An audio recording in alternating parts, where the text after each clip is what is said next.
ప్రతీతి. అలా అరుణాచల క్షేత్రం ముందు 3 రూపాలతో ఉంటాడు పరమశివుడు. అంత గొప్ప క్షేత్రంలో పరమేశ్వరుడు శివలింగంగా ఆవిర్భవించిన తరువాత అక్కడ జరగవలసినటువంటి పూజాది కార్యక్రమాలు ఎలా జరగాలి అన్న విషయాన్ని ఆయనే నిర్ణయం చేసి గౌతమ మహర్షిని ఆదేశించాడు. మనకి వలైకాపు మంటపము అని ఉంటుంది లోపల. ఆ మంటపంలో అమ్మవారిని తీసుకొచ్చి కూర్చోపెట్టి గాజులు సమర్పణం చేస్తారు అమ్మవారికి. అమ్మవారికి గాజులు సమర్పణం చేసేటటువంటి ఉత్సవం ఒకటి. మిగిలిన 2 పెద్ద ఉత్సవాలు, ఒకటి కార్తీక మాసంలో జరిగేటటువంటి దీపోత్సవం, కార్తీక పౌర్ణమి పెట్టేటటువంటి దీపం. దాని గురించి నేను ప్రత్యేకంగా మీతో ప్రస్తావన చేస్తాను. ఇక 3వ ఉత్సవం పార్వతీ పరమేశ్వరుల మధ్య వచ్చేటటువంటి ప్రణయ కలహోత్సవం. ఇప్పటికీ అరుణాచలంలో ఆ ప్రణయ కలహోత్సవాన్ని అక్కడ ఉన్న అర్చకులు నిర్వహిస్తారు. ఎంత అద్భుతంగా నిర్వహిస్తారు! ఆ ఉత్సవం జరిగినప్పుడు పరమేశ్వరుడు భృంగికి మోక్షం ఇచ్చేస్తాడు.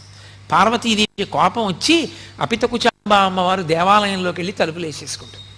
పరమశివుడు ఒక్కడే గిరి ప్రదక్షిణానికి వెడితే దొంగలు దోచుకుంటారు. ఇప్పటికీ ఆ దొంగలతో ఉప్పు అని అవన్నీ చేస్తారు. ఆ ప్రణయ కలహోత్సవం 2వ పెద్ద ఉత్సవం.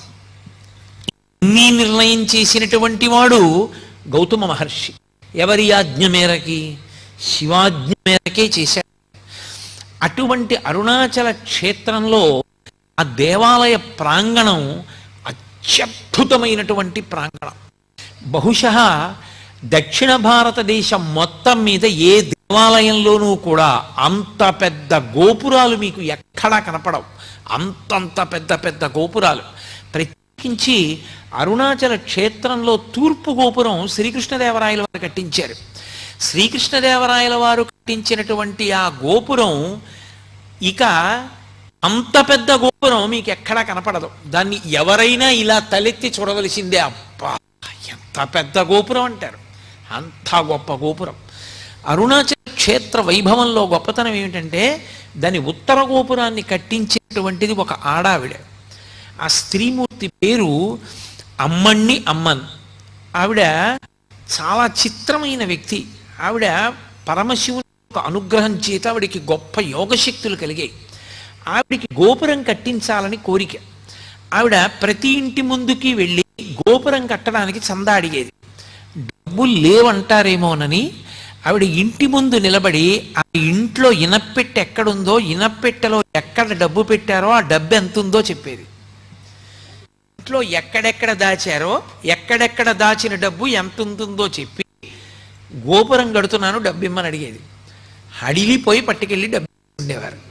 ఆవిడ తన యోగశక్తి చేత ఇళ్ల ముందు నిలబడి ఇంటి లోపల ఉన్న పెట్లలో డబ్బు ఎంతుందో చెప్పి వసూలు చేసిన డబ్బుతో ఉత్తర గోపురాన్ని కట్టింది. అలాగే అక్కడ ఒక గోపురాన్ని భళ్ళాల మహారాజు కట్టాడు. భళ్ళాల మహారాజు అపారమైనటువంటి శివభక్తుడు. ఆయనకి 2 భార్యలు. ఆయన విభూతి పుండ్రాలు పెట్టుకుని బొట్టు పెట్టుకుని ఏ శివభక్తుడైనా జంగమదేవరైనా సరే కోరినది ఇచ్చేస్తుండేవాడు. అటువంటి భళ్ళాల మహారాజు గారు రాజ్యం చేస్తున్న రోజుల్లో ఆయనకి సంతానం లేదు. సంతానం లేకపోయినా ఆయన పరమశివుని అంత భక్తితో రాజ్యం చేస్తున్నాడు.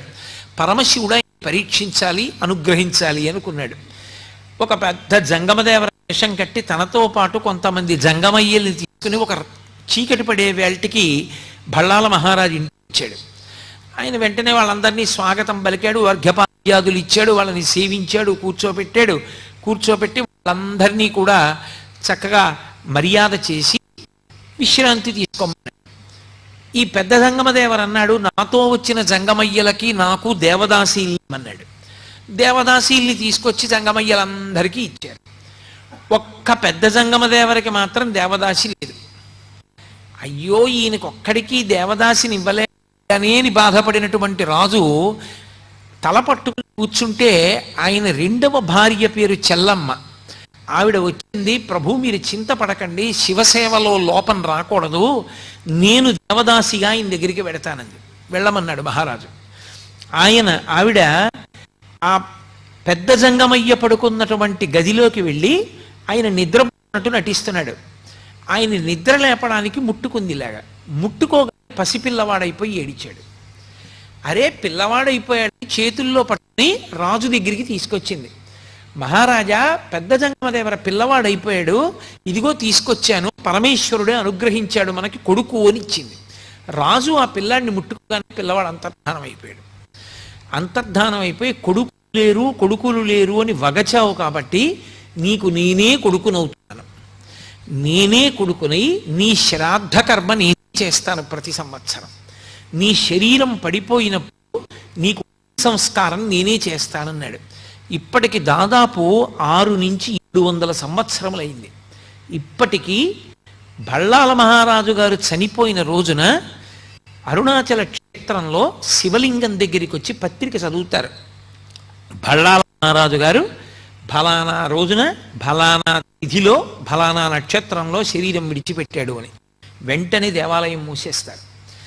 పరమశివుడు ఉత్సవమూర్తి పల్లకీలో పల్లికొండ పట్టు అని అక్కడికి దగ్గర, అక్కడే రాజధానిగా పరిపాలన చేసేవాడు. ఆ పల్లికొండ పట్టు వెళ్తుంది పల్లకి, వెళ్ళి ఏట్లో స్నానం చేస్తాడు పరమశివుడు. అంటే ఉత్సవమూర్తి స్నానం చేస్తుంది. స్నానం చేసి పీటల మీద పరమశివుడు అపితకుచాంబ ఉండి బళ్ళాల మహారాజు గారికి తద్దినం పెట్టి మళ్ళీ ఏట్లో స్నానం చేసి అరుణాచల దేవాలయంలోకి వెళ్ళి అప్పుడు ఆయనకి అభిషేకం అయిన తర్వాత మళ్ళీ తలుపులు తీసి దర్శిస్తారు. 6 నుంచి 7 శతాబ్దములుగా పరమశివుడే తన భక్తుడికి తద్దినం పెడుతున్న ఏకైక క్షేత్రం అరుణాచల క్షేత్రం.